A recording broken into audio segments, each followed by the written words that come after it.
This week's talk is called Your New Possibilities. And I want to start with our identity prayer because it is what is totally possible for each and every one of us.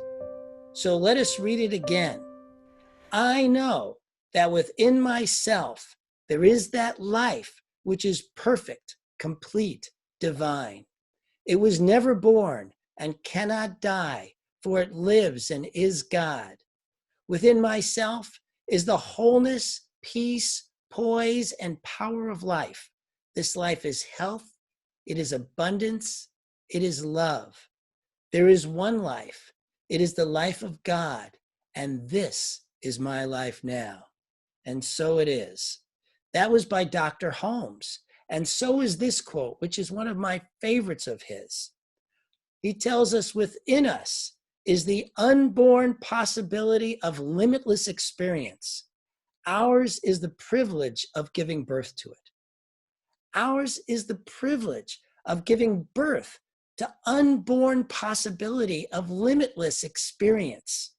You know, for many of us, a good deal of the time, we're simply reliving the past and the limited experience we've already had. So what's up with that? You know, how do we shift to birthing this unborn possibility of limitless experience from simply reliving the limited experience of our past? Love and passion. You got to love something enough, an idea, a vision, a person, anything. But it is your love that has to be so overwhelming that it motivates you and pulls you towards whatever it is you want to go. And that gets you out of your comfort zone and into that place where, of course, limitless possibility, limitless experience is at your command and at your opportunity. You know, you may have noticed that in life, when you've made any real or lasting change, it has only happened because of two reasons. It has either been because you were suffering so great you couldn't take it anymore, or it has happened because you were so in love, you were forced to move forward. That's it. Those are the only two forces that get us to actually have any real and lasting change. It's either great suffering or great love. So those two things are what's possible. Which one do you want to use to create the new possibility that's in your life? Because here's the thing about it. Suffering is reinventing and reliving the past. There is no new possibility in suffering. Nothing new is happening in suffering. What's new is what can happen through love. So discovering what you love enough, what you care for enough, what you want so badly, what you desire enough to have that force you to move out of your comfort zone and grow into real and lasting change. That's the key to birthing the infinite possibility of limitless experience. The newness that's possible to the unborn possibilities to birth them takes love. Because when you try to birth something out of suffering, all you're doing is reinventing your past. It may look like change. It could be and could become real change. But true beauty and creativity. You know, there are those who say that creativity grows out of suffering. And I actually believe that there's some truth to that. But love has to be a part of it too. Which brings me to my next point. Just because we love something so deeply doesn't mean suffering doesn't exist at all. It just means what is the true motivation behind what is having us birth change? If it's the suffering that's having us birth change, then where we're beginning from is reinventing our past. If it is the love that is having us birth change, then what we have is new possibility, something we've never seen before, something we may have never even dreamed of becomes possible when we are willing to love something enough, even if there's suffering involved. Then that's the key to this. So what's the next key to this? Our spiritual practice. Doesn't it always come back to that? Love and spiritual practice. I mean, each week I come up with a different talk, but it really comes down to the same stuff all the time. Love and spiritual practice. Because if we are not deeply in our love and spiritual practice, we are in our suffering. And if we are in our suffering, we are in reinventing the past, which I know I keep saying it over and over, but that's what's really happening here. So let me tell you this great story, or at least I think it's a great story. Ashley and I are going to the Vatican, which I personally have dreamed of doing for at least 3 decades. This has been, I am a Michelangelo freak.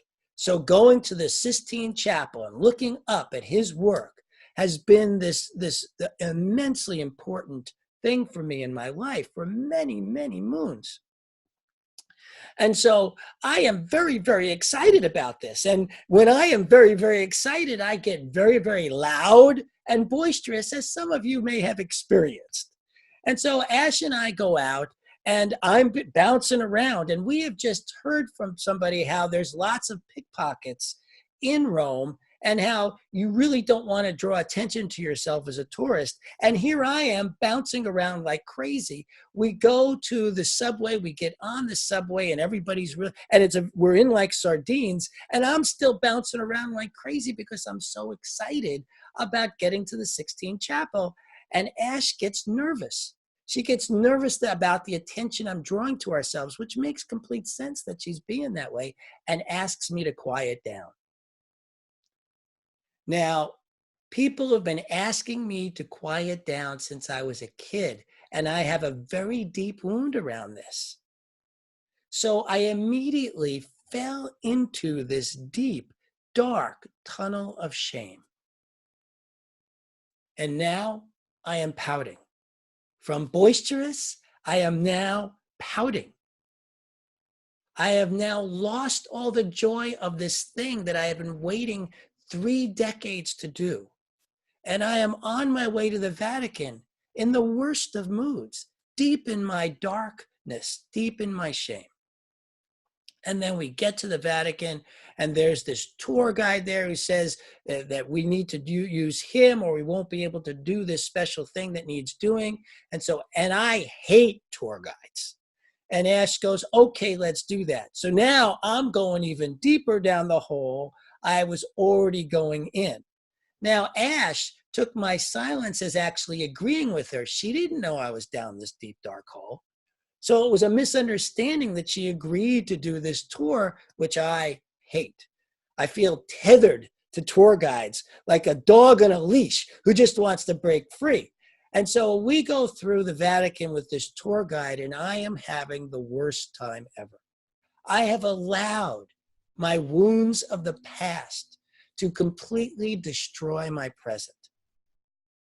And so this thing I waited 3 decades to do, we now go through, get into the Sistine Chapel, come out of the Sistine Chapel, and I have had the worst time ever. What was supposed to be a great dream turned into this incredible nightmare. So we come out of that, and lucky for me, I am with the most loving wife on the planet, who simply sits there with me as I am saying, let's get out of here. I don't want to be here anymore. She's just sitting there and smiling at me and goes, honey, why don't you just calm yourself down and let's see what we can do about this. And so in that moment of looking into the love in her eyes, finally, I went into my spiritual practice. And through my spiritual practice, finally used the love that she was feeding me to feed it back and pull myself out, and remembered that I loved to be here, that I had been dying to be here, that this was a huge dream of mine. And lucky for me, I have the best wife on the planet. So she was willing to walk through the entire Vatican thing again so that we could do the Sistine Chapel again, and did it in joy. And I got to have my dream come true. Now, I would have never recognized the new possibility of going through a second time if I hadn't first discovered the love that Ash had for me and I had for her and I had towards being there in the first place, and used my spiritual practice to then get me there. This could have gone, and has in my past, days like this gone very badly. And certainly it started out that way. But because of love, and spiritual practice, I was able to birth a new possibility through limitless experience and got to enjoy the Vatican for all its wealth and richness and beauty as I had imagined for 3 decades. So there was suffering, but it was love that pulled me out because I had been dying to do this. And I was with a woman who loved me that much. Our impatience is suffering. Our distrust is suffering. Our doubt, our feelings that we don't matter, that we're not good enough, that our dreams aren't noble enough, all these things lead to suffering. The only thing that matters is love and passion. When we love what it is we love, and we allow our passion to grow, we are motivated by that to do things beyond our wildest imagination. This is the place of miracles. Back to Dr. Holmes. The possibility of spiritual mind healing, changing environment, controlling conditions, etc., through the power of embodiment rests entirely upon the theory that we are surrounded by a universal mind which reacts to what we embody, and always according to the law. Spirituality, humanity is perfect, but our individual use of life and law enables us to cover a perfect idea with an apparently imperfect cloak. What he means by this is that we have free will. And if we want to reinvest the past and our suffering over and over and over again, we can. But because it really is perfect, when we allow that cloak to rise off of us, when we can let go of the past through our spiritual practice, when we can be motivated by love, what is possible is always perfect. Perfect and right time always exists for us to see it. Perfect and right experience always exists for us to see it. When you suffer, remember that you are a powerful, creative, spiritual being at choice all the time to choose that this is perfect and right time, to choose that this is the experience that will, of course, catapult you to exactly where it is you need to be, to the love of your life, whether that be a vision, whether that be a person, whether that be a livelihood, whatever it is. Whatever brings that passion to you is so worth cultivating. Feed your love.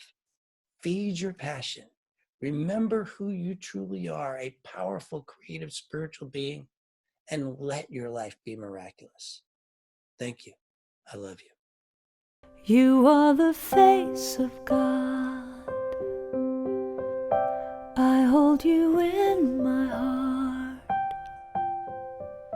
You are a part of me. You are the face of God.